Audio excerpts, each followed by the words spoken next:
Bismillahirrahmanirrahim. Alhamdulillah. Wa salatu wa salam ala rasulillah. En 2010, un prédicateur et conférencier égyptien a été invité à donner une conférence sur l'islamophobie. Cette conférence était organisée sous l'égide d'une organisation affiliée aux Nations Unies.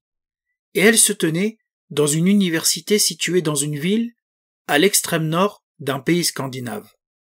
Le nom du pays, de la ville et de la compagnie aérienne avec laquelle le problème est survenu n'a pas été évoqué par ce prédicateur, pour des raisons juridiques. Le conférencier a donc pris l'avion depuis Le Caire et il a atterri dans la capitale de ce pays. Ensuite, il a pris un autre vol pour rejoindre cette ville au nord de ce pays. Le prédicateur s'est retrouvé dans l'avion assis sur le siège du milieu, donc pas celui du côté couloir.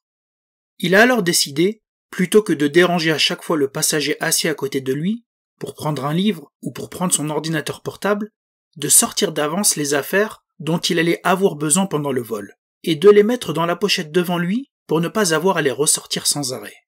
Pendant ce temps, une hôtesse de l'air passait et elle a vu son ordinateur portable rangé dans la pochette du siège. Elle lui a dit « Non, ça c'est interdit. L'ordinateur doit être placé dans le compartiment prévu pour les bagages à main au-dessus. » Il lui a répondu « D'accord », sans aucunement la contredire. Le conférencier s'est levé pour mettre l'ordinateur dans son sac. L'hôtesse lui a alors dit « Et il faut qu'il soit éteint ». Il a répondu « Mais il est éteint ». Elle a rétorqué « Non, non, il y avait une petite lumière allumée sur le côté de l'ordinateur ». Il lui a alors dit « C'est parce que j'ai mis en veille l'ordinateur. Ça me permet d'éteindre l'appareil sans fermer les pages ouvertes ni les programmes sur lesquels je travaille ». Elle lui a répondu « Non, non, non, non, il faut l'éteindre complètement ». Il a alors éteint son ordinateur portable, puis il l'a rangé comme le réclamait l'hôtesse. Alors que le prédicateur était assis tranquillement sur son siège, voilà que l'hôtesse est revenue 2 minutes plus tard et lui a demandé « Vous avez autre chose avec vous ?» Il a répondu « Oui, j'ai beaucoup de choses avec moi, mais je ne comprends pas la question. » Elle a dit « Par exemple, vous avez un téléphone portable ?» Il a dit « Oui, j'ai un téléphone. » Elle a dit « Il est éteint ?»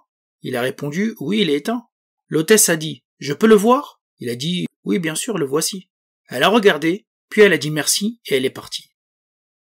Mais 1 minute plus tard, elle est revenue vers le conférencier pour la 3e fois et elle a dit « Je ne souhaite pas que vous voyagiez avec nous si vous n'êtes pas content. » À ce moment-là, le prédicateur avait compris la situation. L'hôtesse le provoquait en espérant qu'il manifeste un signe d'agacement, de nervosité ou de colère. Cela leur servirait de prétexte pour l'expulser de l'avion en prétextant qu'ils ont eu peur pour la sécurité de l'avion. Il a donc décidé délibérément d'afficher un calme absolu et de sourire pour faire échouer leur plan. Le prédicateur a alors répondu avec un large sourire « Mais je suis très heureux, vraiment très content. Pouvez-vous me dire comment je peux vous prouver que je suis heureux ?» Elle a répondu « Je veux simplement m'assurer que pendant le vol, vous n'allez pas vous lever pour crier, vous énerver ou vous disputer. » Alors il a souri et avec le plus grand calme, il lui a dit « Rassurez-vous, je ne fais jamais ce genre de choses. Mais laissez-moi vous dire ce que je compte faire. » Elle a dit quoi? Il a répondu « Quand nous arriverons, je prendrai un taxi de l'aéroport jusqu'à l'hôtel où je séjourne. J'entrerai dans ma chambre, j'irai sur Internet, je consulterai le site de votre compagnie et je vérifierai si ce que vous êtes en train de faire avec moi est correct ou pas. Si c'est correct, aucun problème. Mais si ce n'est pas le cas, je porterai plainte. J'ai bien le droit de faire cela, non? » Elle a dit « Oui, vous avez le droit de le faire. » Après cela, les gens se sont installés et il a été demandé d'attacher les ceintures de sécurité. L'avion a commencé à rouler, quittant la porte d'embarquement. Le conférencier a poussé un grand soupir de soulagement en se disant « Alhamdulillah, c'est bon, l'avion s'est mis en mouvement. » Mais soudain, le commandant de bord a fait une annonce en langue scandinave que le prédicateur n'a pas compris. Il constatait que cette annonce avait causé de la gêne et du mécontentement autour de lui. Les passagers soupiraient, s'agitaient, et beaucoup se tournaient vers lui comme pour dire « Qu'est-ce qui se passe? Qu'est-ce qu'il y a ?»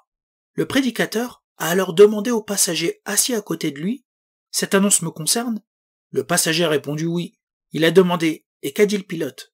Il a répondu « Il a dit que nous devons retourner à la porte d'embarquement parce que nous avons un problème avec l'un des passagers. » Le conférencier a alors compris qu'ils allaient le faire descendre de l'avion. Il a alors demandé à la personne assise à côté de lui Écoutez, la situation risque de s'envenimer et il pourrait y avoir une enquête. Vous êtes mon seul témoin. Vous avez vu que je ne me suis pas énervé, que je n'ai représenté aucun danger et que tout ça n'est qu'un prétexte pour m'expulser. Est-ce que vous pourriez juste me donner votre numéro de téléphone pour être mon témoin? Simplement témoigner de ce que vous avez vu et entendu, rien de plus. Il a réfléchi un peu, puis il a répondu « Non ». Alors le prédicateur s'est adressé aux autres passagers assis dans la même rangée. Est-ce que quelqu'un accepterait de témoigner pour moi, de dire la vérité, de dire exactement ce qu'il a vu? Mais personne n'a répondu. À ce moment-là, le conférencier a été profondément peiné. Car autant une injustice peut survenir, mais que les gens choisissent de se ranger du côté de l'oppresseur plutôt que de celui de l'opprimé, c'est une autre affaire. Il a alors réalisé que l'islamophobie s'était très répandue dans ce pays, qui jusqu'à très récemment comptait parmi les plus modérés d'Europe. L'avion est donc revenu à la porte d'embarquement. Le prédicateur a vu le commandant de bord lui-même venir vers lui et lui dire « Prenez vos affaires et sortez !» tout en lui faisant signe de la main d'un geste très humiliant. Le prédicateur a alors pris son sac, il est sorti, et il a trouvé la police qui était déjà là. La police lui a alors demandé « Pourquoi voulez-vous absolument aller dans cette ville ce soir ?» Il a répondu « Parce que j'ai une conférence demain matin. » Ils ont dit « Cette conférence, où se tient-elle et qui l'organise ?» Il a répondu « À l'université de telle ville, et elle est organisée par telle association affiliée aux Nations Unies. » Les policiers ont demandé « Et cette conférence, sur quoi porte-t-elle » Le prédicateur a répondu « Sur l'islamophobie. » Ils se sont alors exclamés « Eh ben dis donc, vous venez parler de l'islamophobie avec les Nations Unies et il vous arrive tout ça ?» La police l'a alors emmené rapidement au bureau de la compagnie aérienne. Lorsque le conférencier a voulu prendre un autre vol pour le soir même, le bureau de la compagnie lui a dit « Nous avons un autre vol ce soir dans 2 heures. Mais le souci, c'est que le règlement de la compagnie interdit à un passager de voyager sur nos avions pendant 24 heures si la raison de son exclusion est un problème avec un membre du personnel ou de l'équipage. Donc il n'y a aucune solution pour vous ce soir. Vous devez attendre demain matin. » Le conférencier a dit « Non, je dois voyager absolument ce soir. » Ils ont répondu « La seule solution pour vous est d'aller chez une compagnie concurrente et d'acheter un billet chez eux. » Le conférencier s'est donc rendu auprès d'une compagnie aérienne concurrente appartenant à un autre pays scandinave. Il a ensuite acheté un billet avec un départ prévu 1h30 plus tard. Pendant qu'il attendait l'impression du billet, il a vu une employée au téléphone sortir du bureau. Elle s'est alors adressée au conférencier. « Vous êtes bien le passager que telle compagnie a exclu de l'avion ?»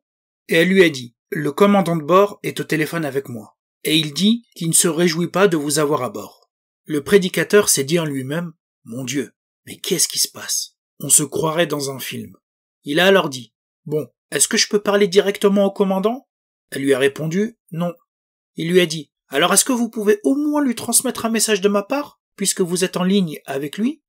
Elle lui a répondu « Non. » Il a alors dit « Alors est-ce que je peux récupérer au moins mon argent ?»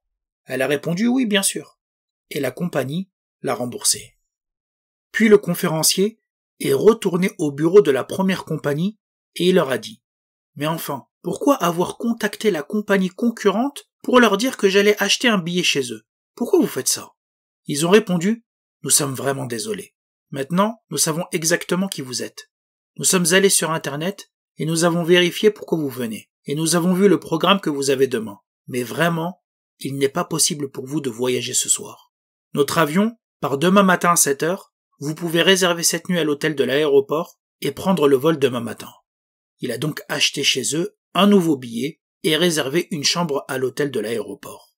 Et effectivement, le lendemain matin, il a pris l'avion à 7 heures et il est arrivé dans la ville où il devait faire une conférence. En sortant de l'aéroport, il a trouvé des journalistes et des photographes regroupés. Il s'avère que durant la nuit, la compagnie aérienne avait publié un communiqué de presse affirmant que le conférencier s'était agité, qu'il avait élevé la voix et qu'ils avaient été contraints de l'exclure de l'avion par crainte qu'il ne provoque des problèmes pendant le vol. Le prédicateur a alors conclu le récit en nous donnant le principal enseignement qu'il en tirait. Il a dit « J'ai ressenti l'injustice, certes, mais je n'ai pas goûté à son amertume. Pour la première fois de ma vie, j'ai découvert et ressenti la douceur de l'injustice. Pourquoi ? parce que j'ai rappelé à mon cœur cette parole d'Allah subhanahu wa ta'ala.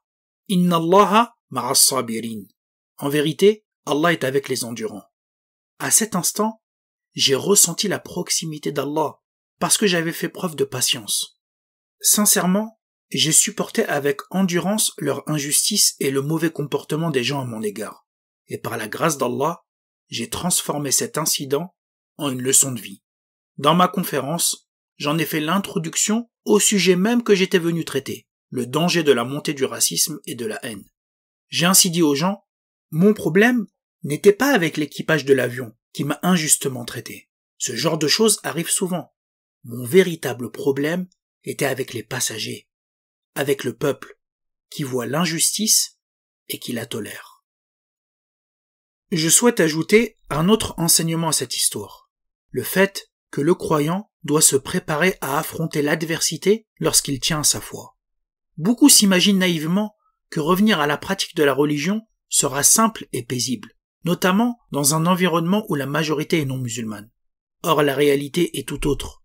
Dès qu'une personne renoue sincèrement avec sa religion, elle peut rencontrer de l'hostilité, parfois de la part de ses collègues, de ses voisins, voire même de ses amis. De la même façon, une femme qui souhaite porter le voile s'expose bien souvent à des réactions hostiles, à des moqueries ou à des pressions sociales. C'est pourquoi il est impératif d'anticiper ces épreuves, de se préparer mentalement à ces revirements et à ces réactions déplorables, et de ne pas avancer avec naïveté comme si tout allait être facile. C'est précisément cette intelligence et cette anticipation qui ont permis aux prédicateurs de l'histoire de réagir de la meilleure manière, sans tomber dans l'émotion, sans céder à la colère, mais en gardant patience et sagesse.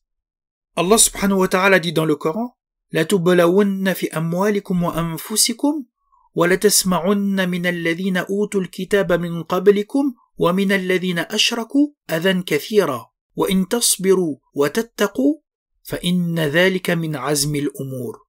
Certes, vous serez éprouvés dans vos biens et vos personnes, et certes, vous entendrez de la part des gens du livre et des polythéistes beaucoup de propos désagréables.